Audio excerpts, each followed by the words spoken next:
Welcome back to the channel. I hope you all are doing great. If you are learning System Verilog, UVM or preparing for an ASIC verification interview, then this video is definitely going to help you. Today, we are going to understand one of the most important topics in the verification domain, that is functional verification versus formal verification. Many beginners think these two techniques compete with each other, but in reality, they solve different problems, and in modern chip design, both are used together. By the end of this video, you will clearly understand what the functional verification is, what the formal verification is, how they differ, where each technique is used in the industry, and which one you should learn for your VLSI career. So without wasting any time, let's get started. Here what we will cover in today's video. First we will understand why verification is such an important part of chip design. Then we will discuss functional verification in detail. After that we'll move towards the formal verification. We will compare both approaches side by side so that you will never confuse them again. Finally we will look at the real world application, career opportunities and some interview questions. Let's begin with the first question. Why is verification so important? So see, imagine you have spent years designing an advanced processor. Everything looked perfect. The chip is manufactured and after manufacturing, you have discovered some critical bug. Can you simply fix it? Unfortunately, no. The chip has already been fabricated. Now you need another manufacturing cycle, the cost of $1 million. This is exactly why verification exists. In fact, almost 70% of total ASIC development efforts goes into the verification. Note RTL coding. The earlier you detect a bug, the cheaper it is to fix it. Look at the graph on the right. If a bug is found during RTL development, fixing it is relatively inexpensive. But if the same bug is found after silicon manufacturing, the cost can increase by hundreds or even thousands of times. That's why verification engineer play such an important role in the semiconductor industry. Now we are going to understand the first verification methodology. That is nothing but your functional verification. So see, it's a simulation based verification technique. Think of it like a testing application. You provide different inputs, observe the outputs and compare them with the expected result. Here we create a test bench around the DUT, or you can say design under test. The test bench generate some random or directed stimulus. The DUT process those inputs. Then components like scoreboard and checkers verify whether the output is correct.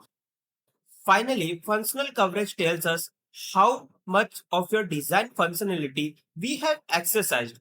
One of the most important thing to remember is simulation can prove the presence of bug, but it can never prove the absence of bug. Let me repeat my sentence. Simulation can prove the presence of bugs, but it cannot prove the absence of bug. Just because your simulation passed doesn't mean every possible scenarios has been tested. And that's where formal verification come into the picture. Unlike functional verification, formal verification doesn't depend on simulation. Instead, it's use mathematical algorithm. Rather than generating thousands of random test cases, a formal tool analyzes every possible legal state of it checks whether the properties you have written are always true. These properties are usually written using SVA, or we can call it system Verilog assertions. If a property is violated, the formal tool immediately provides a counter example showing exactly how the failures occurred. This makes debugging much faster for control intensive logic. However, formal verification also has some limitation. As the design becomes larger, the number of possible states grows exponentially. This challenge is known as the state space explosion. Okay, so that's why formal verification is mainly used for block level verification, protocol checking, FIFOs, arbiters, cache controllers, security logics, and some finite state machine. Now that we have understood both techniques individually, let's see how their workflows differ. Now let us understand the complete functional verification flow. So everything starts with the specification document. Based on the specification, RTL engineers develop the design. Verification engineer then build a UVM-based test bench. Next comes simulation. multiple test cases are executed, coverages is collected, any bug founds are debugged. Finally, regression are run repeatedly until the desired coverage is achieved. Notice that this process depends heavily on stimulus generation. If your stimulus misses corner cases, that bug might remain hidden. Now compare it with the formal verification. The formal verification flows start similarly with the specification and RTL, but instead of writing test cases, we write assertions. These assertions define the intended behavior of the design.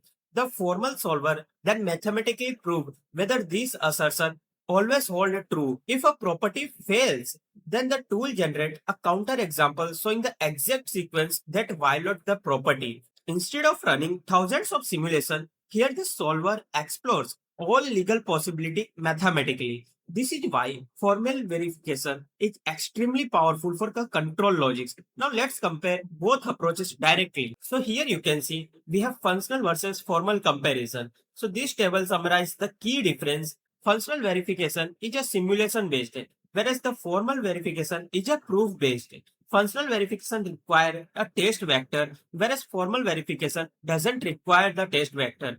Functional verification scales very well for a large SOC, whereas formal verification is generally limited to a block design because of computational complexity. Simulation generate waveforms that are useful for debugging, whereas in formal verification, it generates some counter example. The important takeaways here is that neither technique replaces the other. They complement each other. Most semiconductor companies use a hybrid verification techniques. Now we are going to have a look on advantage and limitation. So see, here every methodology has strength and weakness. Functional verification is excellent for the larger design, complex protocol, and a full chip integration. But it also depends entirely on the quality of your test cases. Whereas formal verification provide a mathematical confidence and catch difficult corners.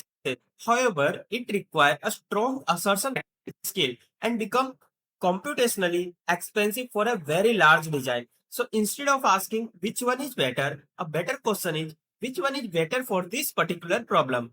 Now let's see some of the industry applications. So see, it is widely used in cache coherency verification, clock domain crossing, arbiters, protocol verification, security logic, safety critical automotive chip, and finite state machine. Functional verification, on the other hand, dominates SOC level verification, processor verification, multimedia application, networking device, and firmware integration.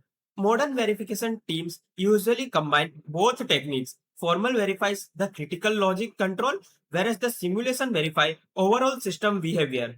So how do you decide which methodology to use?